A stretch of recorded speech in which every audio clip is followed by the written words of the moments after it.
Top of it, top of it, top of it. It's your boy Coach One Stack, man. We at it. Dropping that nice raw content. Now we're gonna get straight to it, man. I have told y'all on many videos that I personally saw a video of Chris Tucker, Bill Clinton, and Kevin Spacey getting on a plane going to Epstein Island. See, y'all didn't believe me though when I kept telling y'all that, man. I saw this video at the beginning of COVID, and now what video are we about to cover? How Chris Tucker disappeared from Hollywood after the Epstein files came out. Now see, hey man, a lot of y'all youngsters, y'all might not know who Chris Tucker is from Friday, played Smokey. You know, he was, hey, he was in Rush Hour. He was making a whole lot of money. But see, it came a point where Chris Tucker disappeared for 10 plus years. You dig what I'm saying? And that was during the time he was visiting Epstein Island, messing with them little girls. You dig what I'm saying? Now, hey man, it was only one reason to go to Epstein Island. And now that these Epstein files have been leaked, Chris Tucker's face is all over him. But man, I want y'all to like, comment, subscribe on this video, and because I have been telling you on multiple videos before the Epstein files dropped. Before they opened up them Epstein's file last week, I have made multiple videos telling you that I personally saw Chris Tucker, Bill Clinton, and Kevin Spacey getting on the little Lolita plane, which that was Epstein's plane that he took people to Epstein Island on. Y'all wasn't trying to hear me. Y'all wasn't trying to believe me. And now the tea is out. And now, man, y'all gonna have to like this video. I need 1,000 likes on this video, you dig? Because this shows Chris Tucker in some very compromised situations. Maybe this is why Chris Tucker disappeared and found God. But we all know what happened to Epstein, don't we? But hey, man, hey, to each his own. But hey, like I said, it's funny that these files got open, but the main person who's in those files, hey man, he got his face blurred out of them files. And see, that's the thing about YouTube, people. People can delete videos or delete your video because I can't find that video. But in these Epstein files, they showed your boy Chris Tucker. But let me not keep y'all too long, man. Y'all need to see this right here. Hold on. I knew Jeffrey Epstein, didn't you? Yeah, I did. We flew Bill Clinton. The Chris Tucker that we got now is Epstein Island Chris Tucker. Oh, not Smokey. I told you. Smokey? You heard out his own damn mouth. I told you he was at the Epstein Island. Nobody believed me. This man gave his life to Christ. We ain't about to get Rush Hour 4 anymore. They about to rush his ass to prison. Let me stop, because I don't know if he did anything, but fool. Cat Williams did. After years of lying and denying his involvement with Epstein, Chris Tucker is finally getting exposed after Cat Williams slammed him for also allegedly getting himself dirty at Epstein Island. No wonder Chris went from being the highest grossing actor in Hollywood at one point to now being nothing but a has-been. This man thinks running to the church and claiming to be pro-Christian is going to make everyone forget that he was caught getting it on at the island. Well, he thought wrong. Not only is Cat Williams dragging him for filth, but the authorities also released some parts of the files, and this only made things worse for him. Now, in case you're somehow not caught up on this, then you better buckle, because this mess is way deeper than what was previously reported. You see, when Chris initially left the industry, he refused to give details about why exactly B disappeared. He even refused to reprise his role on Friday, which was a big deal because people really wanted to see him get back in his element. But this man said no, he wasn't interested at all. I know Cube want to do another one because Cube, of course, it's like, he kind of created Fridays.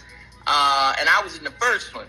Yeah. And Cube, after I did the first Fridays back then, I never thought about doing sequels. I always wanted to do a good job and keep moving to the next movie. So Cube asked me back in, I think it was that's a lie. Cube said that he wanted $10 million for the second Rolling Friday, and Cube said it didn't even take $10 million to make the first Friday, so why would I pay you $10 million? He's lying. What? You sure? I was like, nah, I don't want to do it. So he couldn't believe it, but he kept moving, and he got Mike Epps, and they went and did another one, and it was great. He did 2 of them, and they were great. Now, even though Chris said he didn't want to do sequels anymore, that was a lie, because right after he turned that down, he appeared in Rush Hour and went on to do Rush Hour 2, 3, and 4. So it clearly wasn't about the sequels. There was something else going on that he didn't want to say. This was when people started doing some digging to see if they could pull out the real reason why he was running so far away from the industry. The only reason people found was that maybe it was because he was now religious. In fact, Chris fueled these speculations when he said one of the reasons he didn't want to return to Friday was because most of the folks who were in the movie smoked a lot, and he wasn't comfortable. Stripe and Square are quietly skimming 3 to 4% of every sale you make. It's basically with that. Has Chris Tucker not talked about being in next Friday? Because I know it was Mike Epps, but... We wanted him. You know, he turned it down. Yeah, we wanted to pay him $12 million to do that movie. What? And he turned it down. He said it was for religious reasons. He didn't want to cuss, and he didn't want to smoke weed on camera. But here's where things get crazy. Per the new details emerging, it seems like Chris didn't just run from the industry for religious reasons like he's claiming. Oh no, honey. Word on the street is that his disappearance from the industry is all tied to his alleged connection to Epstein. Chris Tucker's name has appeared in Epstein's documents and flight logs because apparently he was present on Epstein's private jet in 2002. Yes, the same jet Epstein was using to fly in and out of his infamous island. Chris and his team tried to do damage control by claiming that he was only on the jet as part of a humanitarian trip to Africa focused on AIDS awareness and charity work, alongside former President Bill Clinton and Kevin Spacey, but no one was buying it. And it doesn't help that he brought up Bill Clinton either, because we have all seen the recent photos that leaked of him at Epstein's mansion. And baby, I think we can all agree that he was a little too comfortable in there to not know what Epstein was doing. Mind you, Chris was around these folks when they were doing all these things, but he wants us to believe that he had absolutely no idea what was going on. Boy, bye. Even when Chris was asked about the whole thing, you could see how visibly nervous he got. He was trying so hard to maintain composure, but baby, he was stuttering and trying so hard to brush over it like it wasn't a big deal. You knew Jeffrey Epstein, didn't you? Yeah, I did. We flew Bill Clinton and a lot of different. That was a humanitarian trip to Africa, and I met him on that trip because it was his plane. I didn't know who plane we was getting on, but it was a whole bunch of dignitary people who was with a delegation, and yeah, I met him, and you don't know people what they do in their private lives, so yeah. But tell me this, Chris. You was on this private plane, and you could tell that it was a private plane because they called it, what, the Lolita Express? Oh, yeah, it was a private plane, yes. Oh, yes. But wait a minute. You didn't never go to that island, did you? No. I don't know where that thing at. One person said, "How you gonna explain this and expect people to forgive ya?" Another person said, "No wonder he got all religious on us after Friday." Chris Tucker, you little freaky bitch. Please tell me this is AI. Please tell me this is AI, bruh. Please tell me this is Ellen Iverson. See, movie. This is what you need to talk about, you fentanyl face hoe. This is what you want to talk about. Bitch, talk about this. Another reason why folks weren't buying the whole humanitarian story that Chris was selling was that even prior to all this, Cat Williams had already called him for rolling in the dirt with Epstein, but everyone said he was jealous. It turns out, Cat was just ahead of time. So back in January 2024, when he appeared in an interview on Shannon Sharp's Club Shay Shay podcast, Cat commented on Chris while discussing the possibility of a new Friday movie. He said the current version of Chris wasn't the same one he knew, and that if he didn't know any better, he would also be part of the folks who think Chris is a good person. The Chris Tucker that we got now is Epstein Island Chris Tucker. Oh, Lord. Not Smokey. Oh, Lord.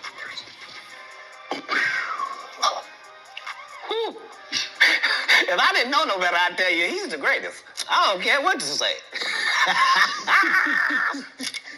To be confident and not delusional is a real skill. Most of these confident people we see is really delusional. Well, you don't think they asked Chris Tucker to come back in the second Friday? Smokey was all in Smokey. There ain't no Friday without Smokey.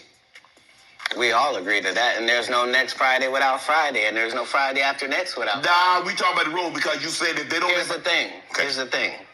Chris was allowed to make the decision. At the time that this is happening, Cat Williams is known for smoking weed.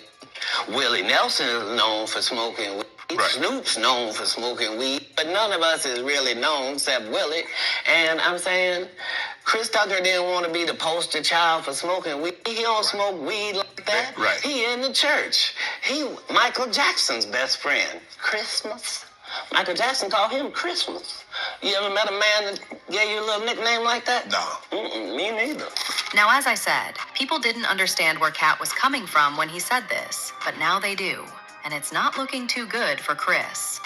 The fact that Chris even had to come out and address this mess less than a day after the Epstein files were released means he is panicking, y'all. The worst part is that this isn't all there is. The Epstein files are still getting released every other day. If there's more stuff on Chris in there, he better give us a heads up. Because if it comes out that his connection to Epstein was more than the humanitarian stuff he's claiming, then he is cooked. Anyway, as usual, folks had a lot to say about this. Like this person who said, man, if you don't shut your lying tail up. Chris, you're in a bunch of pictures, bruh. Not just one. You know you were doing it too. That's like if I'm flying to Africa and the devil got his private plane sitting there. I'm not hoping on that. You got money for your own plane.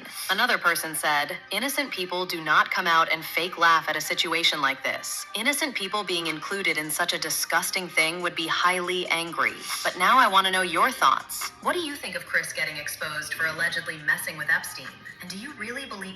Guys, I'm going to tell you, man, it's nothing funny about this. And like I said, for those of my real fans out there, my true fans, I have been telling y'all for months that I saw a video of Chris Tucker, Bill Clinton, and Kevin Spacey getting on the Lolita Express going to Epstein Island. Now, boom, what did they come out with a video of and pictures of? Them at the island. What were they just saying? Him, Kevin Spacey, and Bill Clinton went to the island. See, the thing is, and Kevin Spacey, he has those charges against messing with little kids, just so you know. Go look it up. So the thing is, wasn't no humanitarian work going on. I saw this video at the beginning of COVID and them doing that. You know, wasn't no humanitarian work going on. Chris Tucker was at that island. They got pictures of it. Hey, guys, and you can go to the dark web and see all sorts of things. But, hey, man, y'all ain't got to believe Coach One Stack. Hey, that just proved me right with everything that I've been saying. We don't do no clickbait around here, man, because I'm fit, man. Listen, guys, I'm all gas, no brake, and I am not taking my foot up off of any of these people's neck no time soon. And y'all wait till I edit this video of Raz B when y'all hear about what Marcus Houston used to do to him, J-Bug, Lil Fizz, you dig what I'm saying, at B2K. You dig? You dig? And Raz B, J-Bug, Lil Fizz, and Omarion. What Marcus Hughes used to do to them at B2K with Chris Stokes. As soon as I can edit this video, man, I'm keeping my foot on everybody's neck around here in the entertainment industry. Can you dig what I'm saying? But hey, man, if y'all like this raw content coming from a real one, right? Man, hit the like button, subscribe to the channel, hit that notification bell, man, so y'all can see every time I'm dropping. You dig? And you know the rest. Be blessed. Don't ever get stressed. Make sure you're getting plenty of rest and never get finessed and stay out of trouble.